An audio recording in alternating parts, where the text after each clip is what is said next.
It was once the undisputed king of Mexican food. Massive burritos, loaded bowls, and lines out the door. But today Chipotle feels tired. Sales are dipping, vibes are off, and Gen Z just isn't buying the hype. On today's episode of the Infographics Show, we're showing how Gen Z killed Chipotle. For a long time, if you wanted Mexican, your most common choice was good old Taco Bell. The fast food chain served up small but affordable tacos, burritos, and frankenfoods like the quesarito. It was the furthest thing from authentic Mexican, but unless you had a taqueria near you, it would do the job. The company got a positive reputation for its reasonable prices and filling food with just enough spice for the American palate. But it did get more than its share of jokes about gastrointestinal distress. But one man looked at this status quo and he said, "We can do better." Steve Ells had been working in the food industry for most of his life, attending one of New York's top culinary schools before working at a top restaurant in San Francisco. But while he was there, he fell in love with the delicious, authentic burritos served in the Latino-heavy Mission District. It wasn't long before he set out on his own, opening the first Chipotle Mexican grill in Denver. Named after a dried chili pepper popular in the cuisine, he had only a dream and an $85,000 loan from his father. The money was tight, time was short, and failure was likely. But what happened next surprised everyone.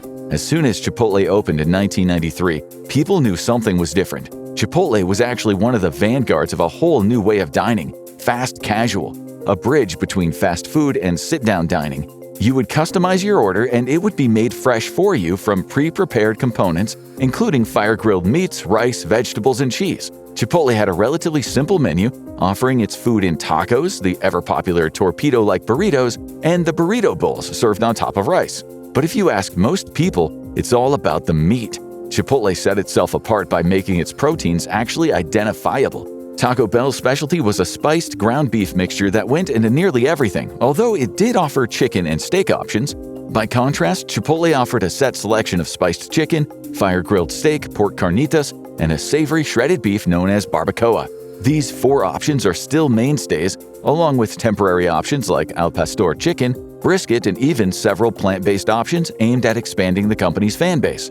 And it worked, beyond anyone's wildest dreams. Within 2 years, Chipotle had a second location and then a third. Ells' dad chipped in more cash, loans followed, and suddenly Ells was running a booming empire. While he had originally planned to pivot to a high-end restaurant of his own, he realized he had a gold mine on his hands, and he soon expanded out of Denver.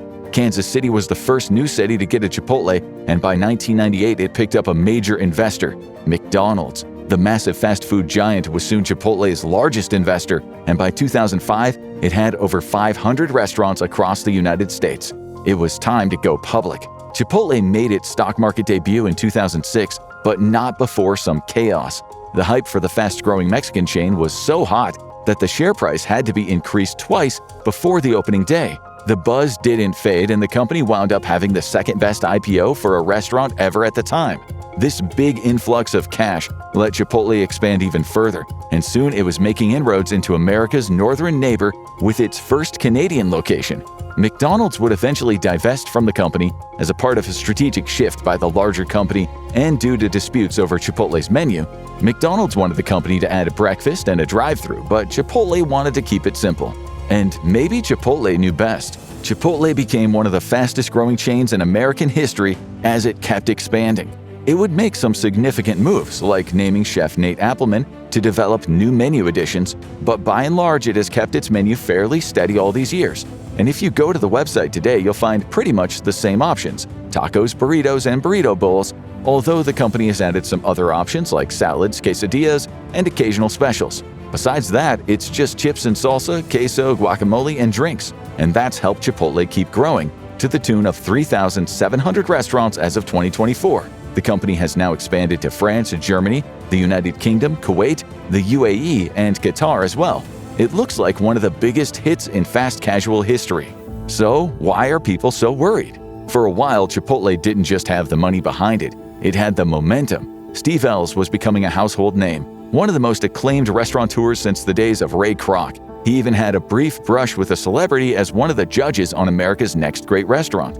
The reality show saw 4 celebrity chefs and restaurateurs putting a group of aspiring restaurant owners through challenges designed to find the next top fast casual franchise.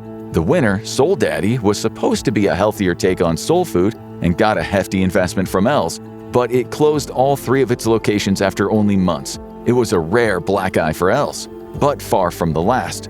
The owner of Soul Daddy wound up suing Chipotle over the management of his restaurants. Getting an unknown settlement, he publicly blamed Chipotle attempting to turn his Woods Wings and Waffles into another fast casual clone.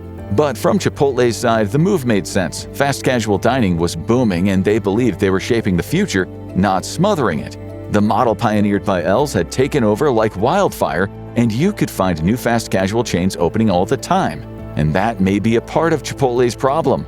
At the time it opened, Chipotle was revolutionary. No more would you have to wonder about your food sitting under a heat lamp for 20 minutes before it was shoved into your takeout sack.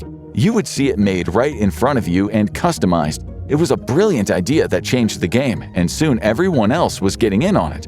Other Mexican chains like Qdoba quickly doubled down on Chipotle's model with slightly different menus. But Chipotle is still the top of the heap. For now, it's not expected to go bust anytime soon. It might be the definition of too big to fail. It can be found in almost every mall and shopping strip in the country after all. But if you're invested in the company, you might be sweating as you look at your 401k. The company debuted as one of the hottest restaurant stocks the world has ever seen, and it had a pretty consistent rise on the stock market. Its all-time high point was $68.55, and that was only in June 2024. The company seemed unstoppable, climbing fast. But after that, everything started sliding downhill. Since that peak, Chipotle lost over half of its value the next year, spending most of 2025 declining. And in the back half of the year, it suddenly entered a meteoric fall, losing close to a quarter of its value in only a few days. As of November 2025, it's hovering around $30 a share, putting it in some very mixed company and making plenty of investors highly worried. Some think this might be the time to buy and hope the company makes a rebound. But others worry that the company's best days could be behind it, and this may have been a long time coming. Chipotle has an unfortunate tendency to wind up in the news for the wrong reason. While it's one of the biggest names in Mexican food, that reputation may be increasingly tarnished, and it all dates back to 2015.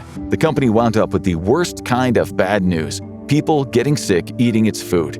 It doesn't take too much to wind up tarring your company with a bad reputation. Just ask Carnival Cruises, which still hasn't recovered from the infamous poop cruise.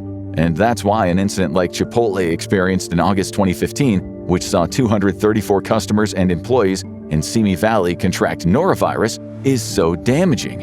And it could have been recovered from if it was the only incident. That same month, 64 people contracted salmonella from infected tomatoes in Minnesota Chipotle. And only a few months later in October, an E. coli outbreak ripped across Chipotles in 11 states.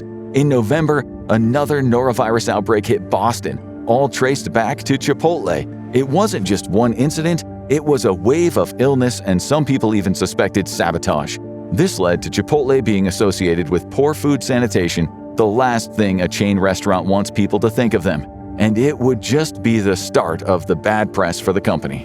The outbreaks were severe enough that the Food and Drug Administration got involved, tracking the source of the outbreaks.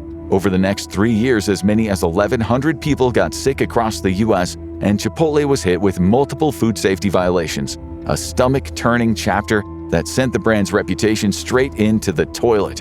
The government fined them $25 million, which was likely a drop in the bucket for the company and only a small percentage of what the company lost from stock drops due to the bad press. And it wouldn't be the only time the government gave Chipotle a kick in the old burrito. The fast food industry is never seen as a great place to work. In fact, it is a stereotype that kids are told that if they don't do well in school, they'll wind up working at McDonald's. But it's still an honest day's work for an honest day's pay, or at least it should be. In 2017, Chipotle was hit by a scandal when a rookie employee exposed that they had been told they were exempt from overtime pay, something that was illegal under the law. It turned out that this was a policy that affected over 4,800 burrito makers, and the company wound up shelling out around $15 million to make the affected employees whole. And this wasn't their first mistake. Back in 2012, Chipotle was sued by 7 employees who had been cheated out of overtime pay, and it wound up paying out an $8 million settlement. Similar to the food poisoning incidents, one time is an accident, and more than once is a pattern. This has hurt Chipotle's reputation among workers. It's also given it a foul odor among socially conscious diners who want to avoid any company that doesn't treat its workers right. After all, many companies now have a union watching out for this kind of behavior, and Chipotle's labor issues might go much deeper. Chipotle has run afoul of labor authorities countless times, being charged with thousands of labor violations, particularly in Massachusetts and New York.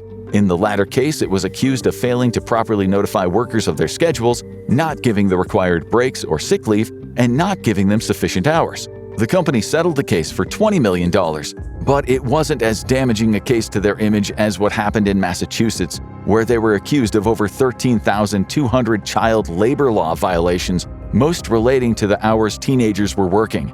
The company settled this case for $1.3 million, but took a much bigger black eye. And the customers aren't safe either. In recent years, Chipotle has come under fire for how it treats its diners. Some of these issues are unusual, such as a woman who found that she had been photographed and used in promotional material by the company while enjoying her succulent Mexican meal.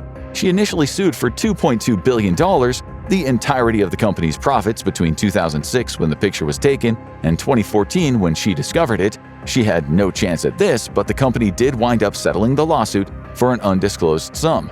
A much smaller amount of money was at stake in 2012, when it was accused of rounding customers' bills to the nearest nickel to avoid having to deal with pennies and speed up orders.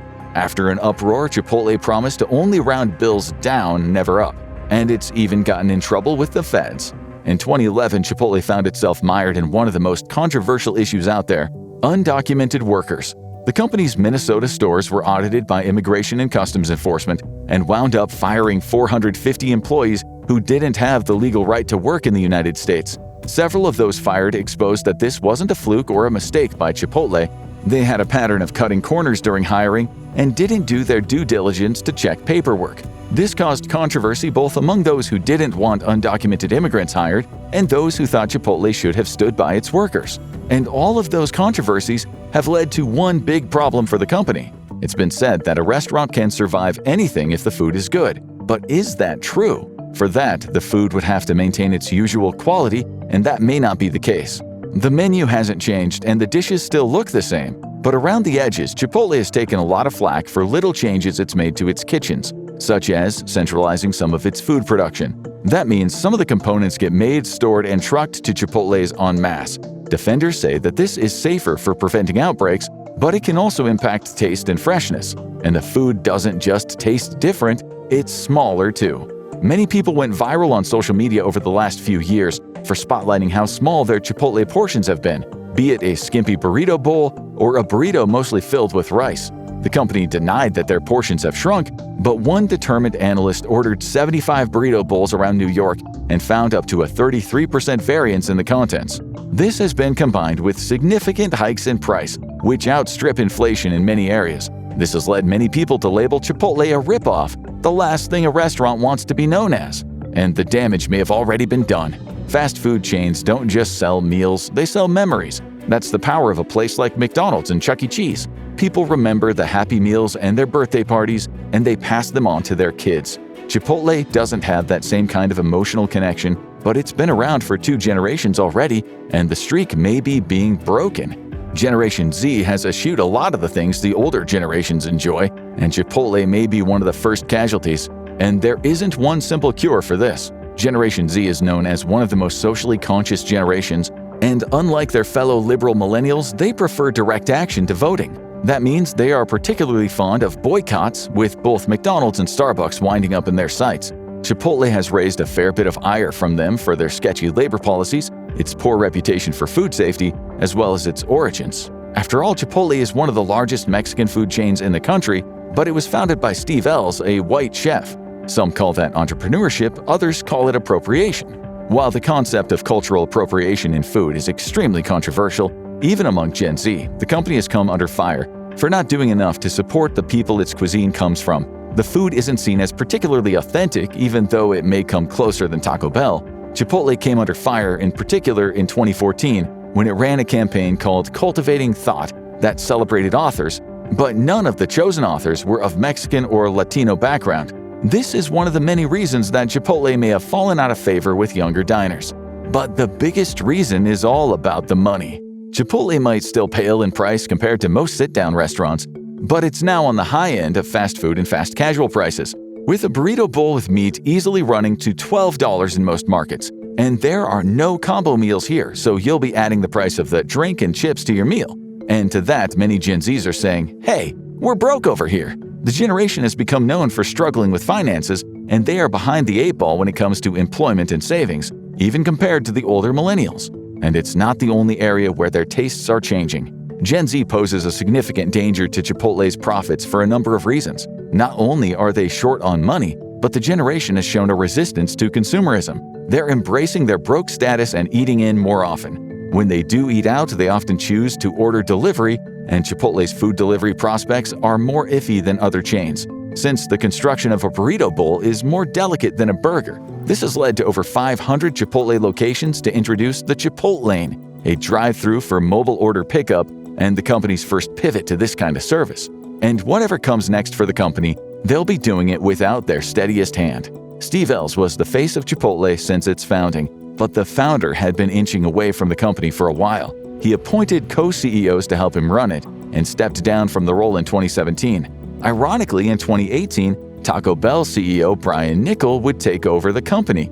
This was only the start. Ells stepped down as chairman, resigned from the board, and walked away from the company he built from scratch. He became a billionaire from the company, but he no longer has anything to do with it. And that makes Chipotle's future one big question mark. Chipotle has lived by one rule since its founding: don't mess with success. The company debuted a simple menu when it opened, and the majority of it has been unchanged almost 30 years later. The menu lets its protein speak for itself, and everything else is simply an accent. While specialty proteins have been added, they rarely stick around, and the company's low-risk approach led it to become known as one of the most consistent fast casual chains for anyone who loves Mexican food. But that strategy might not be working anymore. Chipotle has one big thing working for it. It has time to work things out. The company has built itself an empire, and empires don't disappear overnight.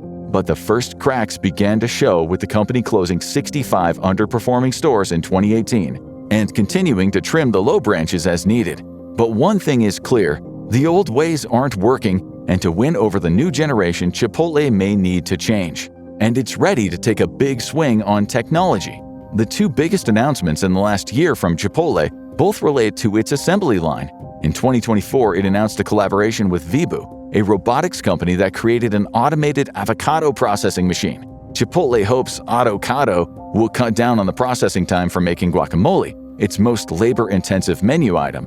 And in August 2025, the company announced it would be experimenting with drone delivery of food items in Dallas. So now, along with traffic jams and scorching heat, residents have to deal with burritos dropping from the sky. But can this save a company that the kids simply think isn't cool? Ironically, Chipotle may have sown the seeds of its own demise. The chain helped kick off an interest in authentic Mexican food among young diners and helped create a book in real taquerias around cities and even in suburbia. So many diners who would have gone to Chipotle can instead just go to their own neighborhood taco shop, get 3 burritos for the price of 1 at Chipotle, and support a small business in the process. Well, at least Chipotle still has the older millennials whose stomachs can't really handle the spicy salsa anymore. Chipotle probably isn't going anywhere, but it is facing a brave new world. This is a world where there are authentic taco shops in every town, and if you feel like a bowl for lunch, you can probably choose between 10 different chains. It's a world that was largely created by Chipotle, and ironically, its initial success may have made its eventual downfall inevitable. Chipotle isn't the only fast food giant struggling to survive. Watch The Real Reason McDonald's is Failing to see how the world's biggest brand is losing its bite, or click on this video instead.